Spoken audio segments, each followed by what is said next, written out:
नबी करीम सल्लल्लाहु अलैहि वसल्लम ने रमज़ानुल मुबारक में 4 चीज़ों की कसरत का हुक्म फरमाया। अव्वल, कलमा ए शहादत।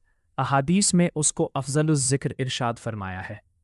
मिशकात में बरिवायत अबू सईद खुदरी रज़ी अल्लाहु ताला से नकल किया है कि हज़रत मूसा अलैहिस्सलाम ने एक मर्तबा अल्लाह जल्ल जलालुहु की बारगाह में अर्ज किया कि या अल्लाह, तू मुझे कोई ऐसी दुआ बतला दे कि उसके साथ मैं तुझे याद किया करो और दुआ किया करो। वहाँ से ला इलाहा इल्लल्लाह इरशाद हुआ। हज़रत मूसा अलैहिस्सलाम ने अर्ज किया कि ये कलमा तो तेरे सारे ही बदे कहते हैं, मैं तो कोई दुआ या ज़िक्र मखसूस चाहता हूँ।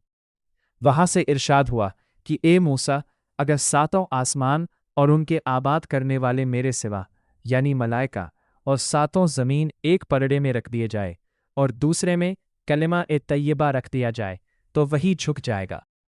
एक हदीस में वारिद हुआ है कि जो शख्स इखलास से इस कलिमे को पढ़े, आसमान के दरवाजे उसके लिए फ़ौरन खुल जाते हैं और अर्श तक पहुँचने में किसी किस्म की रोक नहीं होती, बशर्ते कि कहने वाला कबाइर से बचे। आदतुल्लाह इसी तरह जारी है कि ज़रूरत आम्मा की चीज़ को कसरत से मरहमत फरमाते हैं। दुनिया में गौर करने से मालूम होता रहे कि जो चीज़ जिस कदर ज़रूरत की होती है उतनी आम होती है। मसलन पानी है कि आम ज़रूरत की चीज़ है, हक ताला शानुहु की बेपाया रहमत ने उसको किस कदर आम कर रखा है और किमियाई जैसी लग़व और बेकार चीज़ को उनका कर दिया। इसी तरह कलमा तैयबा अफ़ज़लुज़ ज़िक्र है। मुतअद्दिद अहादीस से इसकी तमाम अज़कार पर अफ़ज़लियत मालूम होती है। इस पर सबसे आम कर रखा है कि कोई महरूम न रहे। फिर भी अगर कोई महरूम रहे तो उसकी बदबख्ती है। बिलजुमला बहुत सी अहादीस इसकी फ़जीलत में वारिद हुई है जिनको इख्तिसारन तर्क किया जाता है। दूसरी चीज़ जिसकी कसरत करने को हदीस बाला में इरशाद फरमाया गया वो इस्तिग़फ़ार है। अहादीस में इस्तिग़फ़ार की भी बहुत ही फ़जीलत वारिद हुई है।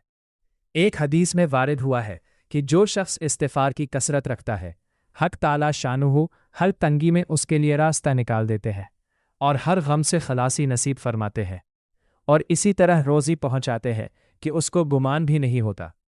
एक हदीस में आया है कि आदमी गुनाहगार तो होता ही है, बेहतरीन गुनाहगार वो है जो तौबा करता रहे। एक हदीस करीब आने वाली है कि जब आदमी गुनाह करता है तो एक काला नुक्ता उसके दिल पर लग जाता है। अगर तौबा करता है तो वो धुल जाता है, वरना बाकी रहता है। इसके बाद हुज़ूर सल्लल्लाहु अलैहि वसल्लम ने 2 चीज़ के मांगने का अम्र फरमाया है जिनके बगैर चारा ही नहीं, जन्नत का हुसूल और दोज़ख से अमनो। अल्लाह अपने फ़ज़ल से मुझे भी मरहमत फरमाए और तुम्हें भी।